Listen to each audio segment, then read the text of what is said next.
जब तक आप अपना पहला कदम नहीं उठाएंगे, आप दूसरे को नहीं ब्लेम कर सकते। और वो कदम उठाने के लिए आपको कोई मुहूर्त नहीं निकालना, कोई फ्यूचर नहीं सोचना। Today is the right time. मेरा बस चलता तो मैं बहुत पहले सोचती मुझे करियर नहीं चाहिए, मेरी शादी कर दो, मैं बहुत खुश हूँ।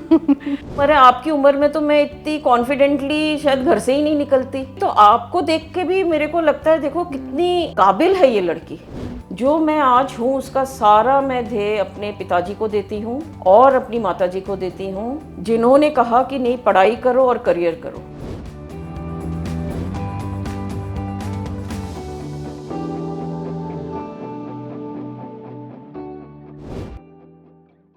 Hello and welcome to Paisa live. हम यहाँ पे सेलिब्रेट कर रहे हैं विमेंस डे एंड हमारे साथ हैं एक special guest miss Anna Roy, NITI Aayog से। So welcome to Paisa live and ABP live ma'am.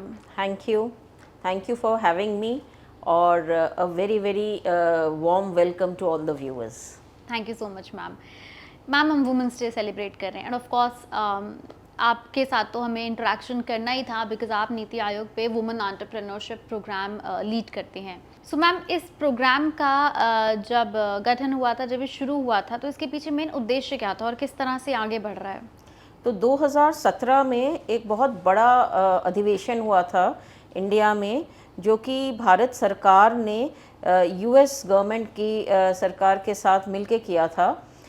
उसे ग्लोबल एंटरप्रेन्योरशिप समिट कहते हैं। और वहाँ सारे कई सारे देशों से विमेन एंटरप्रेन्योर्स आए थे, क्योंकि उस साल का जो जीएस है, ग्लोबल एंटरप्रेन्योरशिप समिट, वो बेसिकली विमेन एंटरप्रेन्योरशिप पे था। तो उसमें हमारे जो उस वक्त के सीईओ थे मिस्टर अमिताभ कांत, उन्होंने जब इंटरेक्शन किया हमारे इंडिया के एंटरप्रेन्योर्स के साथ, तो उन्होंने ये पाया कि उनको बहुत सारी सरकार की नीतियों के बारे में नहीं पता। और सरकार तो शुरू से ही 2014 में जब हमारे माननीय प्रधानमंत्री जी ने एक रूपरेखा रची थी कि आगे कैसे प्रोग्रेस होगा, तभी उन्होंने एक इंक्लूसिव ग्रोथ का किया था, जिसमें कि विमेन के ऊपर जो फोकस है वो काफ़ी बोला गया था। तो मिस्टर कांत को ऐसा लगा कि सरकार इतना कर रही है लेकिन उसका फ़ायदा नहीं हो रहा, क्योंकि लोगों को उसके सरकार की नीतियों के बारे में पता नहीं है। तो इसलिए उन्होंने इसका अनाउंस किया और ये बोला कि नीति आयोग देखेगा कि सरकार की जो नीतियाँ हैं वो लास्ट माइल तक पहुँचे। तो उन्होंने एक सेल के लिए अनाउंस किया था, वुमेन एंटरप्रेन्योरशिप सेल। तो ये बेसिकली एक एग्रीगेटर प्लेटफॉर्म है जो ऑनलाइन और ऑफलाइन इनिशिएटिव्स के थ्रू ये जो इन्फॉर्मेशन एसिमेट्री है, जहाँ वो इन्फॉर्मेशन नहीं पहुँचता है, वो पहुँचाने का हम काम करते हैं। मैम अगर हम आपकी बात करें, आपकी भी जर्नी काफ़ी लंबी रही है, काफ़ी सारे सक्सेसेस हैं इसमें, काफ़ी बड़े माइलस्टोन्स हैं। बट अगर आप आज से तकरीबन 30 साल 25 साल पहले की बात करते हैं, तो आप हमेशा से एक बहुत ब्राइट स्टूडेंट रही हैं। आपने इंडिया के सारे ही बड़े बड़े टॉप इंस्टीट्यूट से आपने अपनी एजुकेशन आपने प्राप्त किया है। तो जब आप एक स्टूडेंट थी, मान लीजिए एग्जांपल, अगर आप जब एसआरसीसी की स्टूडेंट थी, तो एज अ फीमेल स्टूडेंट आप देखती थी उस टाइम पे काफ़ी फीमेल्स पढ़ाई करती थी, बट बहुत सारे ऐसे लोग थे जो उनकी छूट भी गई थी फीमेल्स की। तब आपको कैसा महसूस होता था? आपने मतलब आसपास आपने क्या देखा? एक्चुअली ये जब काम मेरे को दिया गया विमेन एंटरप्रेन्योरशिप का, इससे पहले मैंने कभी जेंडर रिलेटेड काम अपने करियर में नहीं किया। और अगर मैं अपनी लाइफ स्टोरी देखूं और कॉलेज, आप मेरे को कॉलेज के दिनों तक लेके गई, तो मैं ये मानती हूँ कि मैं उन जो ग्रुप ऑफ बहुत ही भाग्यवान लोग हैं उनमें हूँ, जहाँ की मेरे माँ बाप ने मेरे को कभी ये नहीं एहसास होने दिया। हम 2 बहनें हैं और पढ़ाई को हमेशा प्राथमिकता दी गई, करियर को प्राथमिकता दी गई। और अगर मैं उस वक्त का देखूं, मुझे कभी नहीं ऐसा लगा कि लड़की होने की वजह से मेरे को कुछ कम मिल रहा है या जो मेरे को चाहिए वो नहीं मिल पा रहा है। और पढ़ाई के बाद भी अगर मैं अपनी नौकरी का भी देखूं, मैंने एज अ लेक्चरर काम किया है, एज अ रिसर्च एसोसिएट काम किया टेरी में, उसके बाद मैं इस सर्विस में आई थी। तो इन सब जगह पे मेरे को कभी भी ये एहसास नहीं हुआ कि एक महिला होने के नाते एक लड़की होने के नाते मेरे को अलग से ट्रीट किया जा रहा है। तो आपका जो ये सवाल है उसके लिए मैं सोचती हूँ मैं एक रोल मॉडल नहीं हूँ, क्योंकि मैंने कभी ये एडवर्सिटीज़ फेस नहीं किए हैं। जैसे मैंने 88 में अपना एमए किया और उसी साल मैंने लेक्चररशिप ली थी, तो उन्हीं 5 सालों में ही बहुत अंतर आ गया और जो वो रेशियो था वो काफ़ी बढ़ गया। इनफैक्ट कई लोग बताते हैं सेंट स्टीफेंस जैसा जो कॉलेज है वो पहले प्राइमरीली वो एक बॉयज़ कॉलेज था अपेरेंटली शुरू में, बाद में उन्होंने लड़कियों को अलाउ किया और एक ऐसा दौर आया जहाँ पे कि ये मानने लगे कि शायद लड़कों को रखने के लिए उनको रिजर्वेशन देनी पड़ेगी।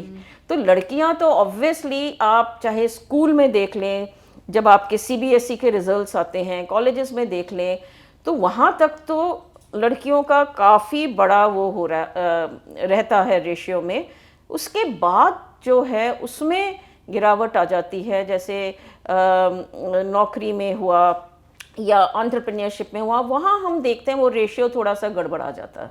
और अगर आप ब्यूरोक्रेसी में देखें, अगर आप टॉप पोजीशंस में देखें, तो ओनली वेरी रिसेंटली हम देख रहे हैं कि महिलाओं को जो एकदम टॉप पोजीशंस है उसमें मिल रही हैं। लेकिन ये कोई इंडिया स्पेसिफिक बात नहीं है। इनफैक्ट मैं मानूंगी कि ग्लोबली अगर देखा जाए इंडिया काफ़ी आगे रहा है। इसने इंडिया ने वोटिंग राइट्स नहीं लिए विमेन के, इंडिया ने रिप्रेजेंटेशन भी जो रहा है वो हमारा बाकी देशों के मुकाबले, जहाँ की आप डेवलप्ड कंट्रीज़ भी अगर देखें तो हम इतने हमारी पोजीशन ख़राब नहीं है। ये एक ग्लोबल फिनोमिना है जहाँ की जेंडर बायस और ब्रेकिंग द ग्लास सीलिंग जिसे कहते हैं वो एक मुद्दा है जो कि हर देश में महिलाएं फेस कर रही हैं। बट हमारे देश में पहले था, अब नहीं है। हमारे देश में तो अब बहुत विपरीत है, उल्टा विपरीत हो गया है, जहां महिलाओं को इतना ज़्यादा प्रोत्साहन मिल रहा है और हर जगह पे मिल रहा है। चाहे वो बोर्ड्स देखे, अभी हमारी सेबी की चेयरपर्सन भी महिला हैं, और अलग अलग इंस्टीट्यूशन में हम देखते हैं कि महिलाओं को प्रोत्साहन मिलता है। जो ग्लास सीलिंग वाली बात, ग्लास सीलिंग बेसिकली भाई आप एक लेवल तक तो आपको मिल जाएगा, लेकिन जो हायर लेवल है उसमें नहीं मिल रहा। लेकिन मैं जब बैंकिंग डिवीज़न में थे, हमारे डिपार्टमेंट ऑफ फाइनेंशियल सर्विसेज में थी, तब भी मैं देखती थी इंटरव्यूज़ वगैरह होते थे तो महिलाओं को बहुत सीनियर पोजीशंस में सीएमडी हो, ईडीज़ हो, उसमें महिलाओं को बहुत प्रोत्साहन मिलता था। मैम, अगर आपकी जर्नी की अगर हम बात करें स्टूडेंट से लेके आज तक की, तो बीइंग अ फीमेल आपके सबसे, अगर आपको कोई यादगार चीज़ रहती होगी तो वो क्या है? मैं पता नहीं, अभी लोग मेरे को देख के बहुत हंसते हैं कि हम तुमको देख के विश्वास ही नहीं कर सकते कि तुमने कभी करियर के लिए नहीं सोचा था।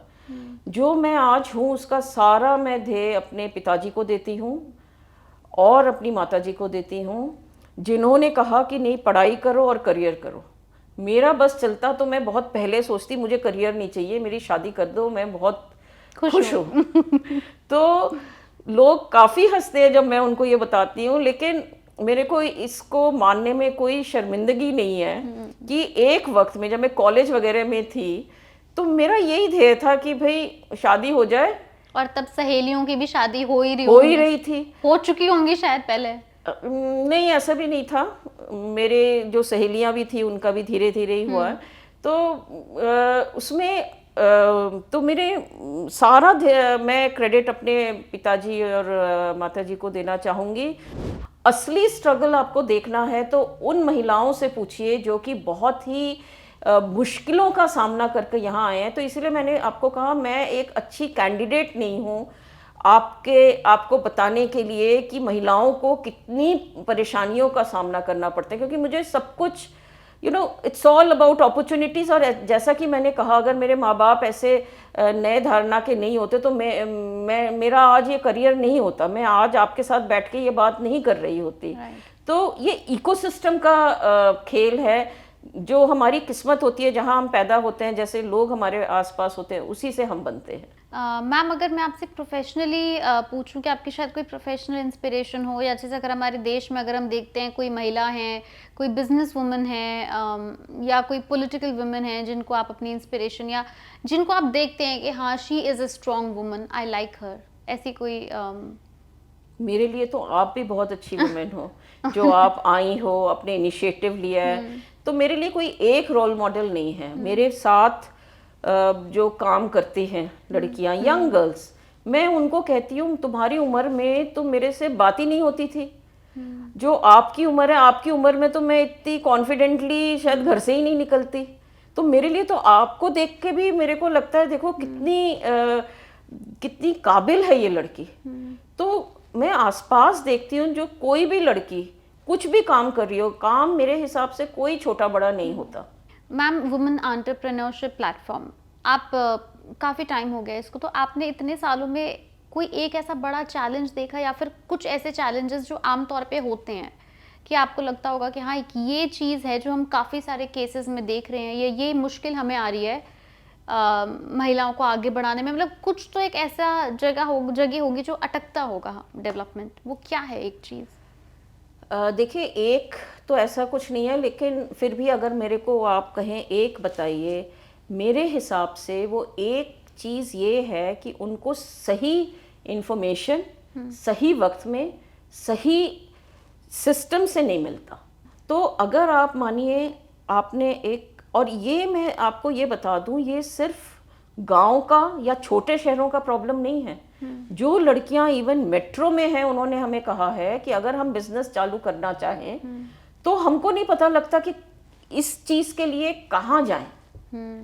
वो getting the right information seamlessly at the right time, that is the challenge.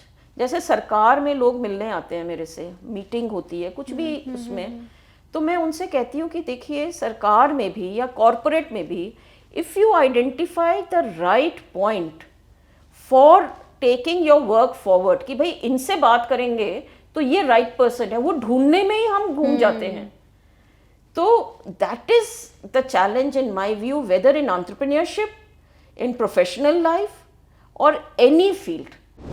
WEP क्या करता है कि ये सारी इंफॉर्मेशन को एक जगह लाता है। तो हमने जो ये नीति आयोग एक थिंक टैंक है, इसने एक रिसर्च कमीशन किया, उसके अंडर 77 गवर्नमेंट स्कीम्स और 400 से ज़्यादा स्टेट गवर्नमेंट स्कीम्स आइडेंटिफाई किए गए, जिसमें कुछ कुछ एंटरप्रेन्योरियल सपोर्ट का कंपोनेंट था। उसको हमने मैप किया।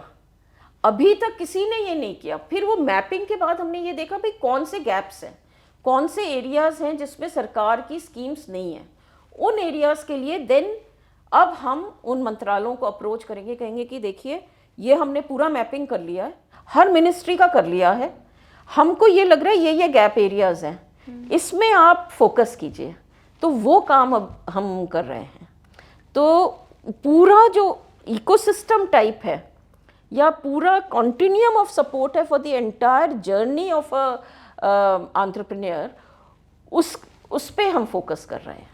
आपका कुछ मैसेज जो महिला अभी तक शायद WEP से नहीं जुड़ पाई हैं, जिनको इतनी सारी नॉलेज नहीं है, जो आज भी शायद कहीं पीछे हैं, उनके लिए आपका एक मैसेज क्या होगा?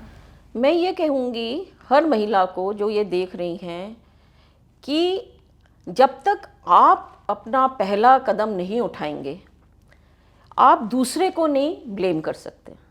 और वो कदम उठाने के लिए आपको कोई मुहूर्त नहीं निकालना, कोई फ्यूचर नहीं सोचना, ये नहीं कहना ABC होगा तब करूँगी। Today is the right time. Right, पहल तो आपको खुद ही करनी पड़ेगी। Absolutely. Well, thank you so much ma'am, बहुत ही अच्छी कॉन्वर्सेशन रही आपके साथ ये, and we thank you for being with us here today. Thank you very much for having me.